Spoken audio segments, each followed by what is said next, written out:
Tunggu lampu. Pelan. Pak ada dulu Pak. Angkat tangan Pak biar keangkat santuri. Iya. Mantap.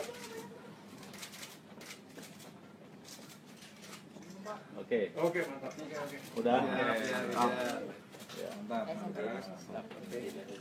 kasih. Jadi kalau dulu Salim, Abdul. Ya, mungkin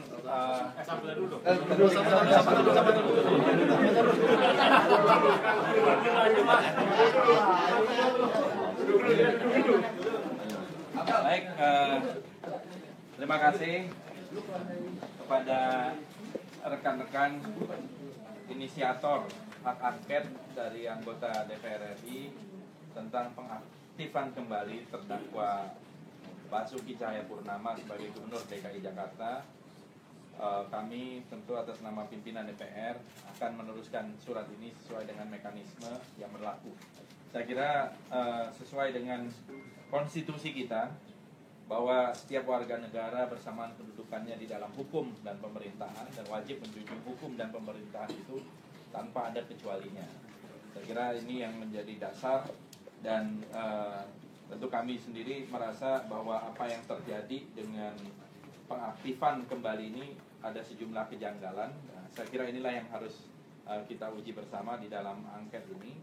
Mudah-mudahan bisa mendapatkan dukungan yang lebih banyak dari kawan-kawan anggota DPR. Tadi disebutkan bahwa ini sudah didukung oleh 4 fraksi. Saya kira kalau bisa nanti inisiator dari masing-masing untuk bisa meneruskan juga, siapa tahu bisa lebih banyak anggota yang mengambil inisiatif ini sebagai bagian dari bentuk pengawasan dan hak bagi anggota DPR. Saya kira itu ya. Mungkin Pak Fahri cukup ya. Baik, terima kasih. Assalamualaikum warahmatullahi wabarakatuh. Waalaikumsalam. Ini mau tanya jawab sekarang. Nah, ini langsung. Totalnya berapa sih Mas? Totalnya Pak Fahri. Totalnya belum dulu.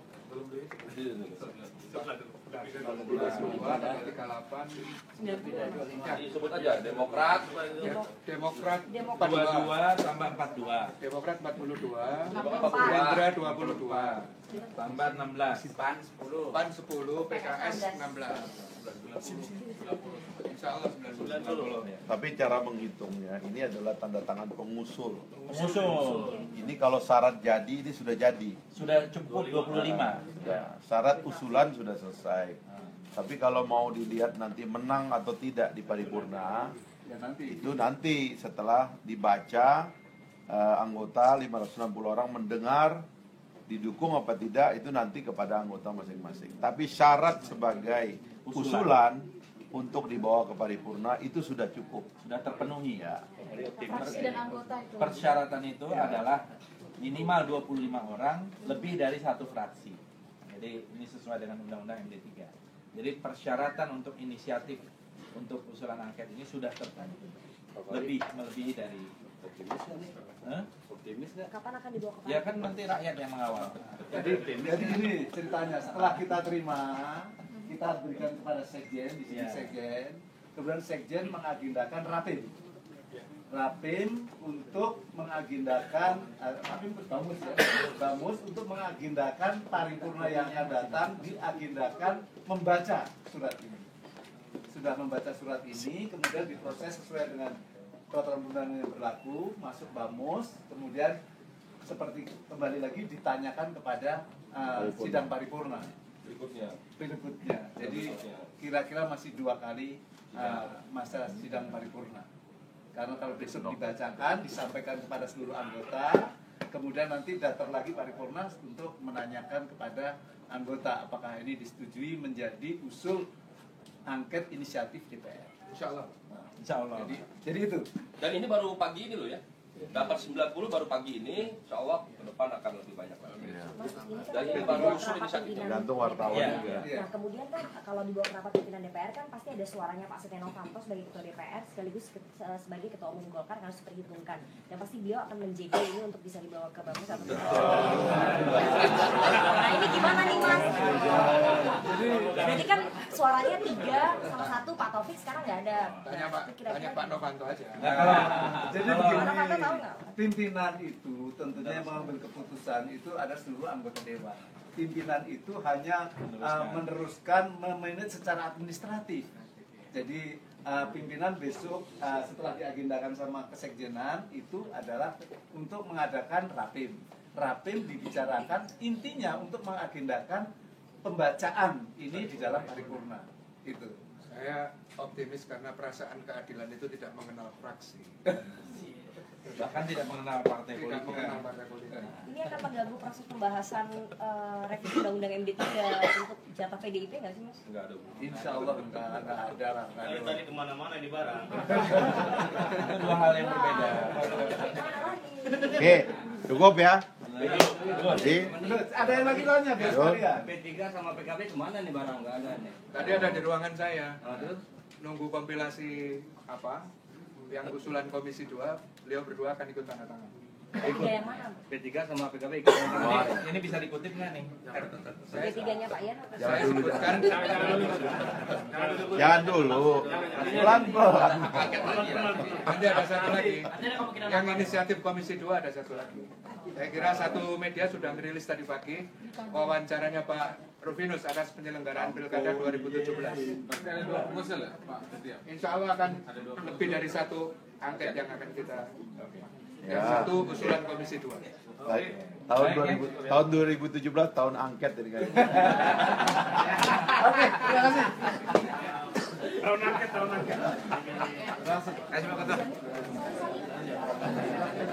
Siap.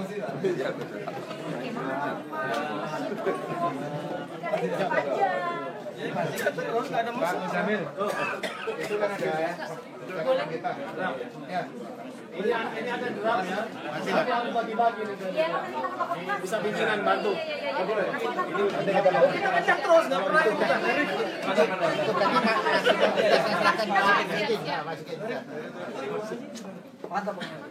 Itulah yang perlu terbantu ya. Terima kasih yang banyak.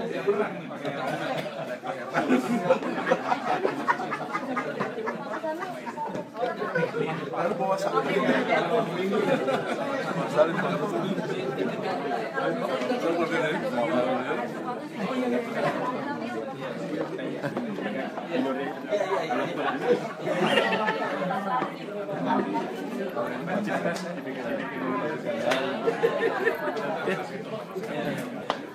Mas, itu ya. Harus boleh pakai.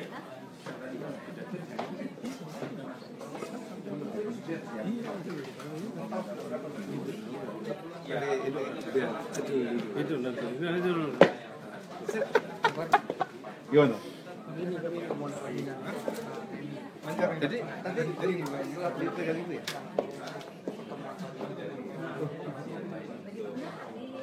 Ikut menandatangani inisiatif untuk hak angket tentang Ada HMI, kami, keluarga apa? Keluarga alumni apa? Keluarga besar alumni HMI dan HMI-nya sendiri juga program dari lintas generasi dan juga masuk banyak sekali undangan untuk langsung undangan untuk langsung minta waktu begitu, banyak sekali dari banyak kelompok. Intinya ya mereka kaget dengan keputusan presiden yang mengaktifkan terdakwa menjadi gubernur ini ya. Terus terang mereka kaget dan bangkit gitu. Karena itu permintaannya itu sama, harus menggunakan hak konstitusional DPR. Itu bahasanya itu seragam. Nah, rata-rata mintanya angket. Jadi kalau ini kemudian ditangkap oleh anggota sebagai angket, saya kira karena memang itu adalah aspirasi dari masyarakat. Akan memperkuat nantinya angket yang meski 4 fraksi. Iya. Kalau 4 fraksi sih sudah besar ya. Ya, karena pada dasarnya ini kan relatif tidak ada halangan untuk tidak menerima karena di atas kertas memang nampak ada pelanggaran. Malah kalau tidak mendukung itu bisa-bisa publik nanya, kok tidak didukung? Karena ini kan kasat mata. Tadi kan sempat ngobrol sama Pak Selamat juga, maksudnya ada pelanggaran hukum di sini di penaktifan Basuki. Nah, tadi dikatakan juga ini juga terbuka ketika presiden aktif mengaktifkan kembali Basuki, artinya ada pelanggaran hukum. Ternyata undang-undang tentang impeachment pun terbuka kepada presiden. Ya itu tahapannya jauh ya. Yang pertama ini kan dicek dulu ada pelanggaran apa tidak, dan pelanggaran dilakukan oleh siapa. Kan tidak harus presiden yang bersalah, boleh jadi ini cuma kesalahan staf-staf presiden. Ya, kita investigasi aja kan. Tapi kalau ada yang multi tafsir, Ya kalau nanti temuannya presiden dianggap yang melakukannya, ya pasti presiden yang harus bertanggung jawab dong ya. terkait ada yang multi tafsir yang berkembang 45 belum ada JPU dakwaannya atau tuntutan umumnya. Ya termasuk itu kan istilahnya interpretasi yang dibuat oleh Kemendagri dan Mendagri dalam hal ini, yang interpretasi ini kita uji. Tapi kalau menurut abang sendiri janggal nggak bang? Maksudnya Janggal sekali. ketika di daerah baru tersangka Ini janggal saja. sekali. Ini janggal sekali. Makanya saya udah dari awal mengingatkan presiden kan, kenapa dia itu merelakan hancurnya namanya itu untuk kepentingan saudara Basuki. Ini yang aneh. Ini aneh betul gitu. Nama dia kan bagus. Tapi kenapa dia biarkan dihancurkan oleh Basuki itu? Kenapa? Gitu? Jangan-jangan memang ada masalah yang memang harus diungkap. Sebab kalau kita nih sebagai bangsa besar ini nggak boleh hidup dalam sandera kan. Kalau tiba-tiba di antara orang-orang ini ada sandera-sandera yang kita nggak bisa lacak, memang harus ngelacaknya pakai angket. Di sini akan terbuka semua nanti. Artinya ada potensi presiden tersandra juga nih. Ada potensi memang hal-hal yang kita tidak bisa baca dengan kacamata biasa. Memang angket ini adalah alat yang paling mujarab gitu untuk membaca itu semua. Artinya angket tidak akan terjegal dengan 4 fraksi dan 90 anggota. Fraksi ini kan pengusul. Iya. Kalau persetujuan itu kan nggak ada fraksi. Artinya ketika Persetujuan itu kan 560 orang. ketika voting nanti bang ada upaya Nah itu voting. kita lihat aja yang voting siapa yang menolak. Saya kira sih mayoritas akan menerima karena dari awal ini juga udah jadi concern semua begitu. Saya percaya ini akan didukung. Dan ini pemerintah juga kalau merasa nggak salah ya biarkan aja, biar kita ada dialog yang bagus kan di sini, menarik. Artinya lebih ditujukan ke hanya ke Mendagri atau langsung ke presiden? Ya penanggung jawab pemerintahan presiden. Gitu. Hah? Tadi kan rapat yang Menak sama presiden. Dalam rapat itu usulan kenaikan BPIH. Saya lupa besarnya, tapi ada kenaikan karena beberapa jasa itu juga ada kenaikan. Kalau menurut Bang Fahri, dulu kan sempat turun, sekarang justru naik. Gini, Usulan itu kalau BPKH sudah terbentuk, saya yakin kalau yang dikelola oleh BPKH itu BPIH akan turun. Makanya saya meminta Menteri Agama segera itu aktifkan BPKH, umumkan berapa total uang kita yang katanya sekitar 86 triliun. 86 triliun itu dengan return investasi yang diprediksi ya itu akan menutupi kenaikan yang ada, karena ini kan uangnya gede gitu. Jadi jawaban atas semua ini adalah segera aktifkan BPKH, dan saya dengar ini juga on the way gitu. Jadi biar BPKH supaya jangan pemerintah terus yang dicurigai oleh orang, biar dikelola secara profesional sesuai dengan amanat undang-undang.